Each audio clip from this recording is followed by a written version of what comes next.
We continue in Sefer Ha-Aggadah with the story of Yosef and his brothers. It's on page 41, 42. So yesterday we spoke of the moment where Yosef imprisons Shimon and he sends the brothers back to bring Binyamin. The father Yaakov doesn't right away want Binyamin to go with them, but eventually he has to give in because they're surrendered to famine. They cannot live like that, and they do come. It's a very emotional moment in the Torah. And then the Midrash says the following. Now we're talking of the after the brothers came, and of course Yosef does not reveal his true identity, and as they leave, he commands his servant to hide his goblet, his cup in Binyamin's sack. So as they leave the city, he chases them, he brings them back. They found out that Binyamin is the thief, and at that moment, Vayigash elav Yehuda steps forward, as we mentioned yesterday, because Yehuda shows his leadership. Right, he shows leadership, but also his resilience, because he's the one who made the commitment to his father that it will be his personal fault if he doesn't bring Binyamin back. And we said this is what convinced Yaakov, because Yaakov said as long as Reuven can accept, the other son can accept the possibility of failure, then I cannot rely on him. But what Yehuda says, I will see it as an eternal sin, eternal shame, which I cannot accept. He said, that Yehuda will do whatever he can in order to protect Binyamin. So Yehuda comes forth, and according to the Torah, it's really a negotiation where, or more pleading. Yehuda pleads with Yosef, please, this is what have happened. He says how difficult it will be for my father if Binyamin doesn't come back. And eventually he gets into Yosef's heart, and Yosef cannot continue with the facade anymore, and he reveals his identity, and they all cry, and it's all beautiful. This is in the Torah. The Midrash takes it to a different level. And they say this. First of all, they describe Yehuda as a mighty hero. That he's so nima אחת הייתה לו בליבו, כיוון שהיה כועס הייתה קורעת כולם ויוצאת. It says he had his chest hair would when he gets angry would stand and tear through all of his armor. He has 5 layers of armor. So of course, it's an exaggeration, but just to show we're talking about Yehuda had the physical power, according to the Midrash, to destroy the palace of Yosef. But this is what the Midrash says. Adoni שאל את עבדיו, אמר לו יהודה ליוסף, מתחילה בעלילה באת עלינו. מכמה מדינות ירדו למצרים לשבור אוכל. כלום שאלת לאחד מהם כמו ששאלת לנו, שמא ביתך בנו לקח, או אחותנו אתה סבור לישא. This, when we translate it, you'll see that this is how Jews felt wherever they went. So this reflects more the time of the Midrash than just what happened to Yehuda. Yehuda tells Yosef, how many people from how many countries came to Egypt to buy food? You haven't done to anyone what you did to us. Why do you single us out? It's like it's anti-Semitism, right? Where Yehuda says, you're singled us out. What happened? Did we ask for your daughter's hand in marriage? Do you want to marry our sister? He doesn't know that he's brother. No, they don't know yet, right? Mm-hmm. He doesn't know yet. So this is an accusation of saying this is injustice. And like I said, it's beyond what the Torah says. The Midrash already reflects the status of Jews in diaspora, where they're being always charged falsely by being revolutionaries. No matter what Jews did throughout history, they were blamed. If they were poor, they were living on the expense of the country. If they were rich, they were taking away the wealth of the country. If whatever they did was never good enough. אמר לו יוסף, יהודה, למה אתה דברן מכל אחיך, ואני רואה בגביע שיש באחיך גדולים ממך? So Yosef plays still like the wizard who knows everything. He says, I know that you have older brothers. Why are you the one who speaks up? אמר לו, כולם חוץ לזיקה הם עומדים, ואני מעי קומתים עלי כחבל. Says they are they're not as invested in it as I am because I made a commitment, and I feel that my insides is wrenching. It's heart wrenching for me. He says, "Oh, you were his guarantor." He says, "Yes." אמר לו, מפני מה לא ערבת את אחיך כשמכרת אותו לישמעאלים ב-20 כסף? He says, "Oh, now you're the guarantor? You weren't able to stand up and defend him when you sent him to the Ishmaelites for 20... I'm sorry, I was not with you. Who was saying to you? Yeah, Yosef tells Yehuda now. Oh, Yehuda says, I'm his guardian. I'm his guardian. I protect him. He says, "Oh, what about your other brother? Why did you not protect him when you sold him away?" For that? So this is the Midrash. It's a brilliant dialogue, but it tells you also all the guilt complex that that Yehuda plays in his brain. He's doing now. He's protecting Binyamin, but in his brain he plays over and over. Says, "I should have done it, years ago for my other brother." Right? And he says, "V'tzi'arta et avicha hazaken ve'amarta lo tarof toraf Yosef." And now, you told your father that he was devoured by a beast, and he did nothing to you, and yet you didn't protect him. But this one is a sinner; he's a thief. Tell your father the rope went with the bucket. It's a Hebrew idiom that when people go to draw water from the well, and they draw the bucket. And the bucket is heavy with water, so it falls into the well. So it says not only the bucket was lost, even the rope. It says at least if they would have been left with a piece of rope that's worth something, nothing, everything fell down. So they say Allah havel haradli, meaning Yosef was lost, Benjamin was lost. Go tell your father. Allah haradli, Allah havel haradli.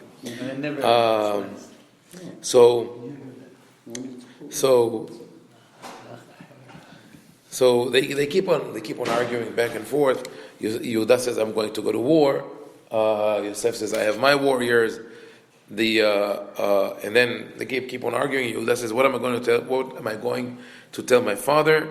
He says, "I told you. The rope went after the bucket." Amar lo Yehuda, din sheker atadanu tanu. This is a false judgment. It's unfair. Amar lo Yosef, sheker leshakranim. That it goes well together, because you are also liars. You lied to your father. You also judged your brothers falsely. Amar lo Yehuda, esh shel Shechem doleket belibi. He says the fire of Shechem, when my brothers destroyed the city of Shechem, is still burning in my heart. Amar lo Yosef, esh shel Tamar kalatchai ani achaber. He says it's not the fire of justice. It's the fire of desire for Tamar, your daughter-in-law. Where he mocks him like he knows everything about him. I'm telling him that he is not the one who can control. Why does he bring? He mocks him or he tests him? Of course, he mocks him as a test. As a test, right? But why does the Midrash bring that up? To say that Yosef is mocking him, saying, "You're not a man that can control himself. You go by desire. You did things that were not right." So Yehuda goes on to the next level. It says, "Achshav ani etzeh va'atzaba." I'm going to paint red all the marketplaces, all the public places in Egypt, like with blood. So Yosef very calmly answered, "This is your profession. You are dyers. You know how to dye fabric, right? Didn't you do it? Didn't you color? Didn't you paint your brother's robe with blood?" It's like it's an amazing way how the Midrash took the biblical dialogue, which is very short, and expanded it and makes it like so dramatic in a way that like all the history of Yehuda and his brothers, and in the sense of what is the moral, ethical messages here, like we mentioned before, our mistakes or evil deeds will come back to haunt us. Of course, the missing link in that midrash is that if that discussion did happen, then how did Yehuda not know? Right. So no. Brother, like how would you know? Right. Yehuda wouldn't. Right. Yehuda said, "How do you know all that?" But Yosef, right. And Yosef keeps saying, "No, I know because I have this kind of divination. I have like prophecy." Right. But the truth is that he should not have. I want to say that don't play with the truth. Right. Because In the end. The truth will, right. The truth comes out.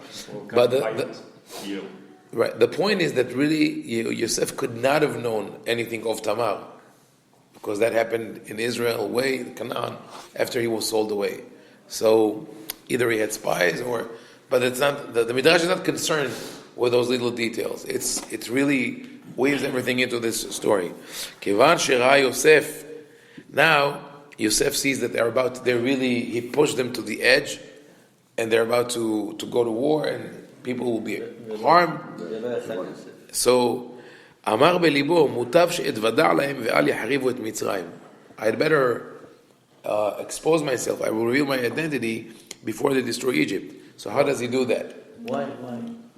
Because they're about to destroy Egypt in war. They're going to go to war, the brothers. He said, that's according to the Midrash. Now, in the Torah says, "Velo yachol Yosef litapek." That's it. He got so emotional he couldn't continue with this play, and he revealed himself. But here it's different. He says, "Amar lahem Yosef, lo kach amartem, she'achiv shel zemet, ani knitiv." He says, "You were telling me the story that your brother was you died." He says, "No, he didn't die. He was sold as a slave." Like he breaks the news to them gradually. He says he was sold as a slave. He says, "Yes, slave, yes. How do you know? I bought him. Ani knitiv, I purchased that slave." התחיל קורא יוסף בן יעקב בוא אצלי ודבר עם אחיך שמכרוך. So he starts calling, Yosef, come over here. Come talk to your brothers. They're here. So they look around to see which one of all the servants, of all the slaves in the palace is Yosef. And he says, אמר להם, למה אתם מסתכלים לכאן ולכאן? אני יוסף אחיכם. Don't look around.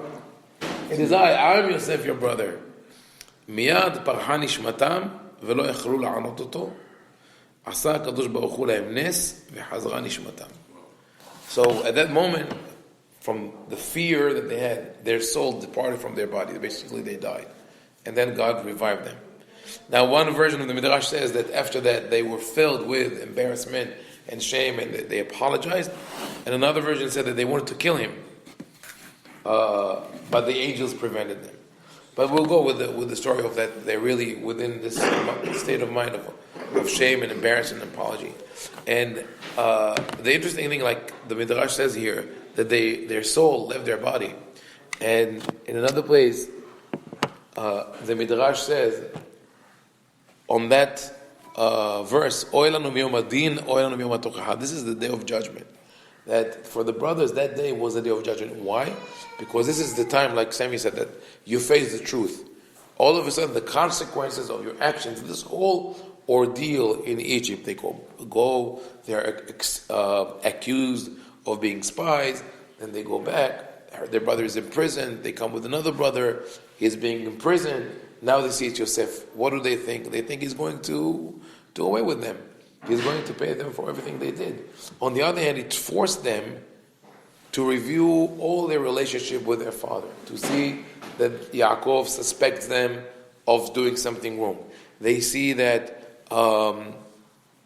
that they did wrong in the past. So all these things together put them like on a process of repentance, that they realize, how bad this whole thing was.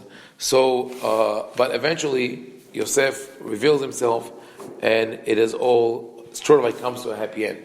I want to point one thing out. That is in the pshat of the pasuk, not in the midrash, and that is that Yosef never told Paro that his brothers came over.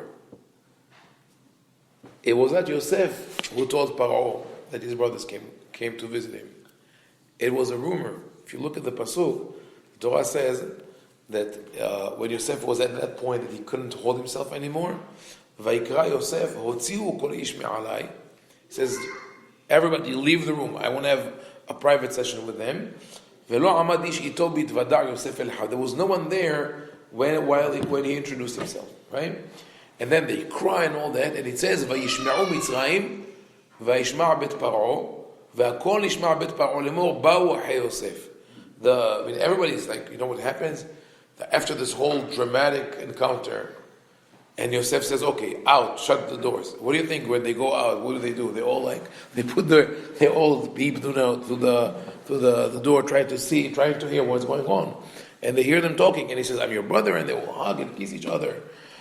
So right away, they run to break the news. They have Twitter account, whatever they have back then, but they run, WikiLeaks and all that. They run like, the Yosef brothers are here.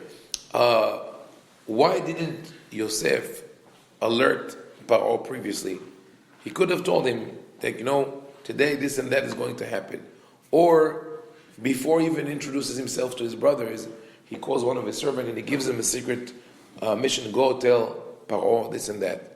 Why isn't he the one who tells Pharaoh, my brothers are here? Right? So this is part of, and again, this is not in the Midrash here, but this is a part of Yosef's plan. Yosef is extremely, extremely meticulous, and he plans everything in advance. That is after he failed with his brothers, with Potiphar's wife, with the cupbearer. Each one of them betrayed him at a certain point, right? So Yosef now realized that he cannot trust anyone. He has to plan everything. Doesn't leave anything to chance, right? So now he thinks that. Here is Mitzrayim, Egypt, experiencing famine. Canaan is not in good relationships with Egypt at the time. There are tense relationships. How is he going to present all of a sudden, oh, my family is here. Oh, you have family in Canaan. How many? No, it's about 70 people. Oh, yeah, why not? Bring them over. That's not the immediate response. It was very probable that if he would come and say, I want to bring my family over, the response would say, no, we cannot afford to bring them all here. So instead, he lets the encounter roll and see what happens. But even before he talks to Paro, he tells his brothers, don't worry. You'll come here, you'll live in the best part of the land, Goshen, right, in the land of the Goshen, and I will take care of you. How does he know that this is going to happen? Because he plays his cards very wisely. So he doesn't tell Paro. So when Pharaoh calls him, and he says, I heard that your family is here. Yeah. So now, Pharaoh doesn't know what's going to happen. Is Yosef going to stay? Or is he going to go back with his family? And he cannot let Yosef go away because he depends on him completely. Why does he depend on him? Because previously, and that's what? Economics. The economy, right? But that's the smart thing that you have to see also in the Torah. Yosef had all the granaries, right? He had warehouses, storage houses all over the land, right? Now, when the famine starts, who should the people go to? To Yosef, right? He is the chief economist or whatever, right? He is the CEO or CW, chief wheat officer, whatever it is, right? So they go to Yosef. What does Yosef say? Go to Pharaoh. Why does he send him to Pharaoh? You know what? He could have given it right away because he had all the keys, but he plays it now. I'm just an official. I need to get an order from Pharaoh, right? But he doesn't do it because of that. He wants Pharaoh to feel that if Yosef is not there, he is lost. Because now the mob is going to the palace and they cry out to Pharaoh, give us food, give us food. He says, go to Yosef. Right? It's like, the people during the French Revolution, right? Marie Antoinette. She doesn't know what to do with them. Paro doesn't know what to do with them. He says you have to go to Yosef. So now, by that, Yosef sealed his importance with Pharaoh. He cannot let him go. So now Paro calls him and says, the king says, go bring your family, right? And the Torah doesn't say what Yosef responded, but I think at least if he didn't speak, at least in body language, he projected that that's not a good idea. Why? Because Pharaoh goes on to say, "Ve'ata tzuveta, zot asu." I command you. Here are take wagons with food and everything, and send your father and bring him here. Why does he have to say, "I command you to do that"? Because Yosef pretended to be reluctant. Because if you right away say, "Yeah, thank you," then Paro might reconsider. The moment he plays it hard to reach, so no, I don't think it's a good thing. Maybe we'll be tough on the economy. Paro says, no, you bring them over and you'll be here with them and everything. So this is part of Yosef's plan, how to get everything done. So at the end of this encounter, they go back to Canaan and they bring him over, and that is sort of the half happy end of this story. So we'll stop here. Baruch Adonai.